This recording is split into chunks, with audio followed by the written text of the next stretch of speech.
This roundtable is the outgrowth of a long tradition of work looking at vulnerable road users, including cyclists, here at the ITF and previously at the ECMT, the European Conference of Ministers of Transport, within the OECD family. So I'll touch briefly on some of the main messages that came out of that working group that was chaired by another Dane, your old boss, Niels Torslav. And I want to start by saying that there was a long discussion in that group that helped frame the outcome in a way that you'll hear presented here today. And that discussion was many countries were coming to us concerned about a growth in the number of fatal and serious injury bicycle accidents. And their question to us was, what can we do to manage better safety performance in cycling? And a subtext to that was, should we have more cycling?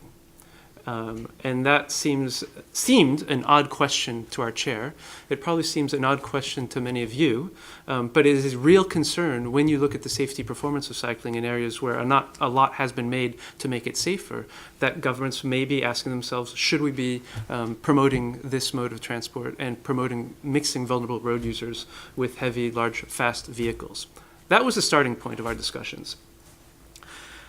I'll talk about what we did in the group in three major components. The first is this whole discussion of what are the benefits and what are the disbenefits that are related to cycling.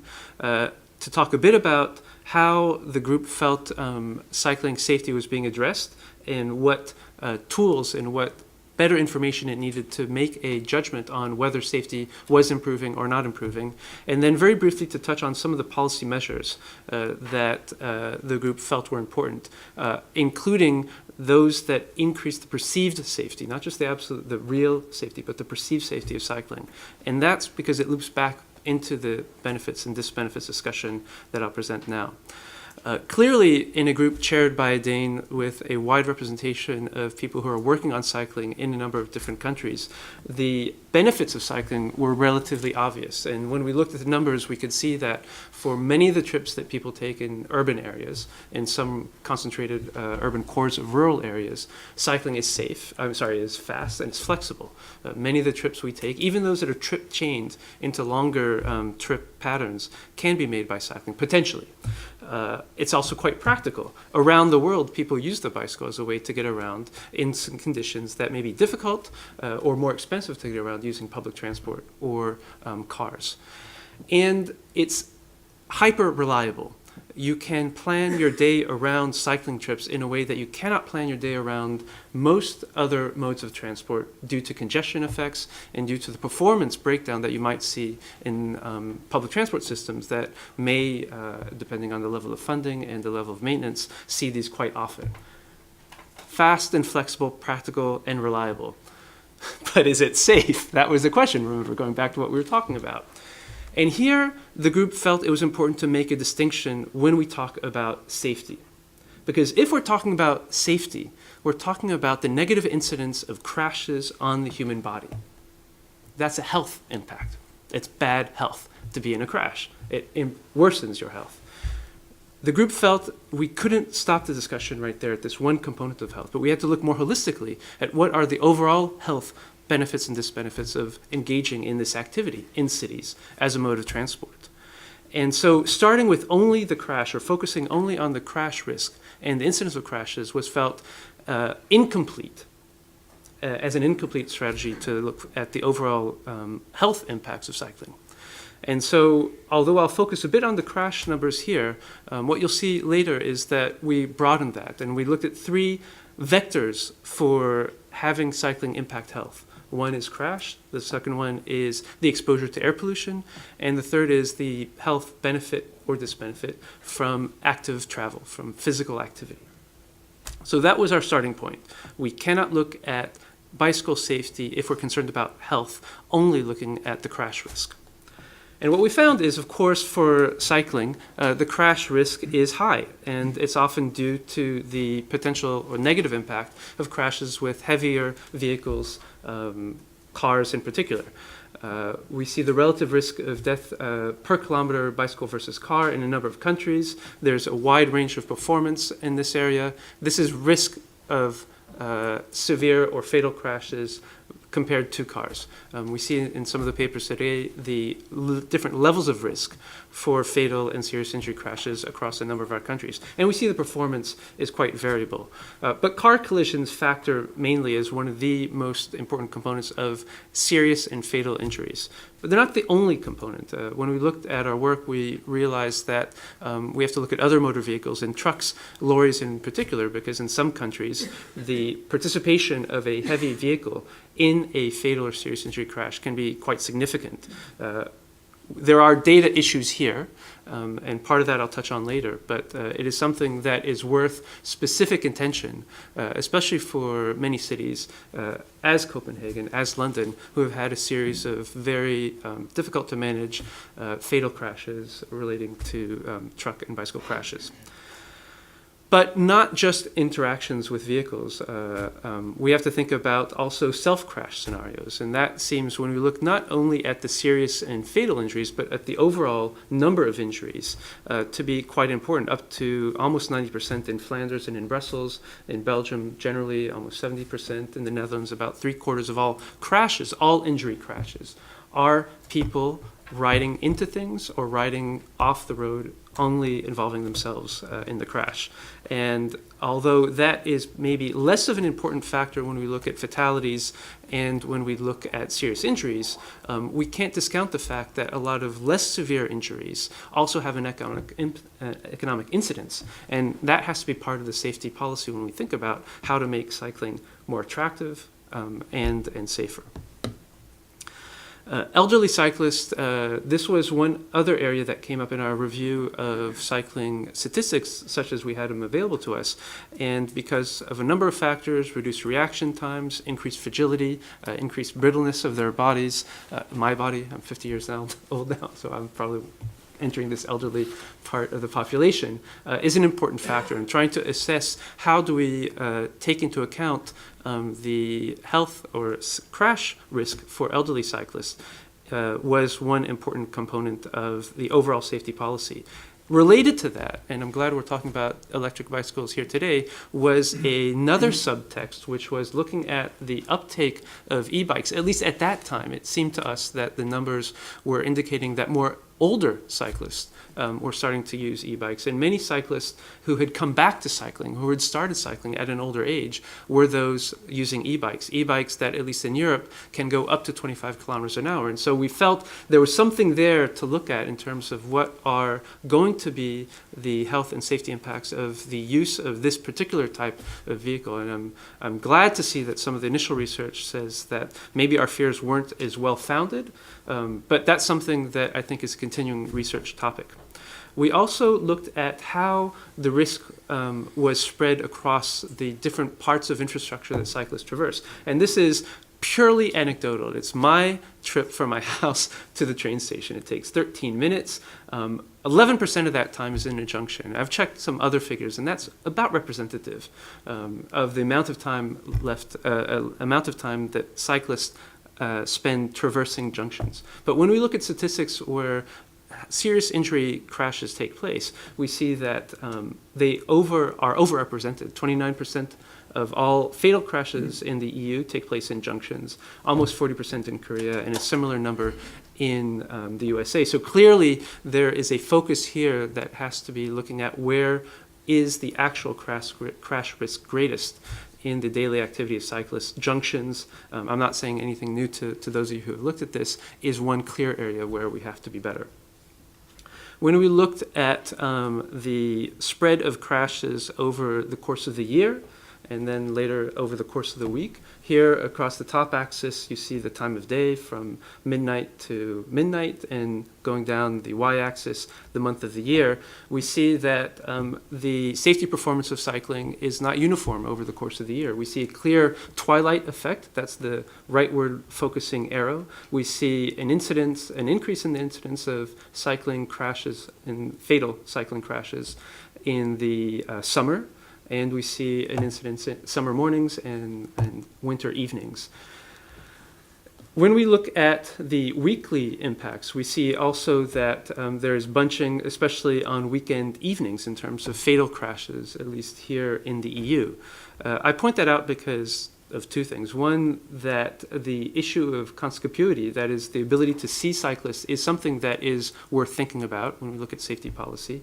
But the other thing is that when we try to understand how many cyclists are cycling at any given time, we can't focus on one point in time. And when we look at exposure numbers, and this is something that came up also in the other paper, we can't think about one survey being the one that gives us the right answer. We have to have adjusted figures that take into account the exposure of cyclists to traffic over the course of the year. And it may be greater in summer, and it may be less in winter. It may be greater on a Friday evening, it may be less on a Monday morning. But we have to look at real exposure numbers that affect for the variability of cycling. That is something that we don't see as much of in car traffic.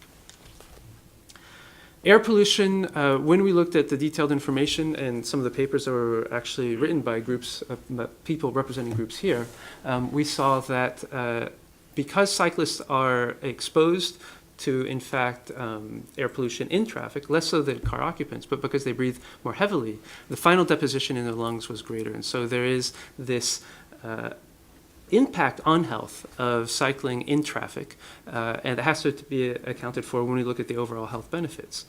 But when we looked across the health impacts of cycling as an activity, as a physical activity, and across a number of vectors, we saw that the impacts, the order of magnitude of those benefits as compared to the disbenefits of crash or air pollution exposure were up to 20 times greater, and those were in studies that attempted to monetize this. So this was an important finding. It always makes sense from a total health perspective to maintain or increase the number of cycling because of the physical activity element that it brings to society. When we looked at safer cycling policies, we looked specifically at how well countries are able to talk about safety. And one thing we found is because the number of crashes were oftentimes misreported when we got out of serious injury and fatal injury or fatal crashes. And because few countries collect sufficient data on exposure, that many jurisdictions are unable to track safety performance of cycling. Misreporting is great. Here we see that, for example, in Austria, when we look at all crashes, only 14% of all crashes were actually being reported in the official statistics to the police, and most of them were falling outside of the statistical analysis of safety in Austria. When we looked at what happens if you look at police-reported injuries and fatal crashes, and when we look at hospital reported injuries and serious injuries and fatal crashes, we see here, as in the Netherlands, that you can see a 25% drop in the registered number of crashes that were taken into by the police. But the safety performance actually was worsening over time if you accounted for the hospital reported injuries, serious injuries and fatal crashes. And that gap is worrying because we see it increasing where it's been looked at in many jurisdictions. The question to the group was, do we try to give policies that help make cycling safe in an inherently unsafe traffic system, or do we try to make the traffic system safe for cyclists, for pedestrians, where we want to see more people cycling, more people walking? And the answer of the group was, we go the latter route. We try to think about where it makes sense to increase cycling, how can we make it safer, not to stop people from cycling or walking in these instances. And we have a long tradition in the ITF and the OECD to talk about the safe system approach. And I believe many of you are familiar with this approach. I won't go into detail because this is something that we've talked a lot about, but I'll hit on the main elements of that. Therefore, how do we design the system so that its functionality matches the outcomes that we want? And this looks at the speed profiles, how we design streets, how we design infrastructure. The homogeneity, this is where we try to look at the ways in which we can reduce the differentials in speed and mass between vehicles and participants that may run into each other, not literally, but also sometimes literally, in the traffic system, and reduce that so the kinetic energy doesn't lead to a serious or fatal injury. How do we make the system predictable for all users so that all users can avoid risks ahead of time? And then how do we make it forgiving so that when crashes do happen, as they will, the negative outcomes of those are not going to be serious or fatal? I'll skip over the next few slides, which go into each of these, and I'll finish by talking specifically about this question, which was the question of safety in numbers, because there was a discussion in the group that all on the basis of the better safety performance when we have more cyclists on the streets, all we have to do is maybe increase the number and invite more cyclists into the system so that we have safety that then will result.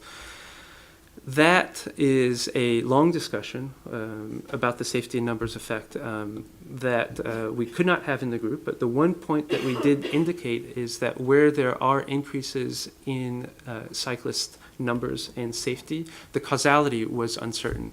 We, for example, can see that these are static points in time, but when we see the number of bicycle travel, the number of kilometers going down and the number of crashes going up, we can see that those systems that have the largest number of people traveling by bicycle also seem to be the safest.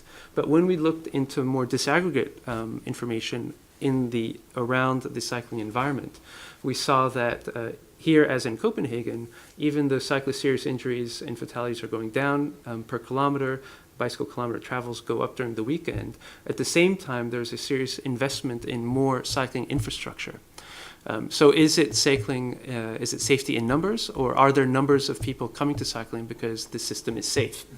I think it's prudent from a policy perspective to take the second path, and that was one of the outcomes of our group, is that we cannot risk only increasing cycling numbers and hope that safety comes back. We have to make it such that people come to cycling because they feel and see and experience the cycling system as safe.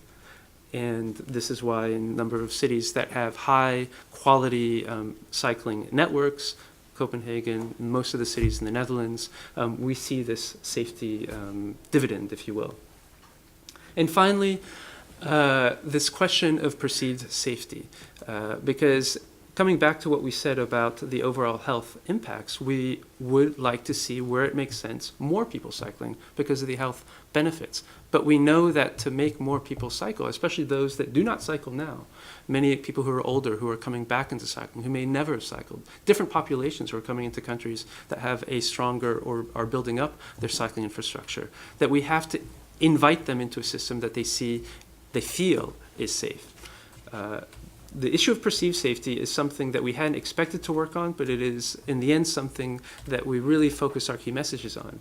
And in particular, looking at how can policy result in a continuous cycle network of high standard, both at routes and intersections, and looking at the real security issues, the real safety issues rather, and the perceived safety of that system, so that you increase cycling use, or at least maintain cycling use in high cycling areas. This was a focus of our discussion on the infrastructure treatments, and I think the discussion that we'll have today on soft segregation versus hard segregation will be important, both from the absolute safety perspective, but also how do people feel in a system that may be safe in absolute, but may not feel safe in some cases for them. Those are key issues that came up in our working group, and I'm glad that in this instance we're able to prolong that discussion with this body of experts, many of you who are participating in the working group, many of you who are now coming into this discussion. Thank you very much.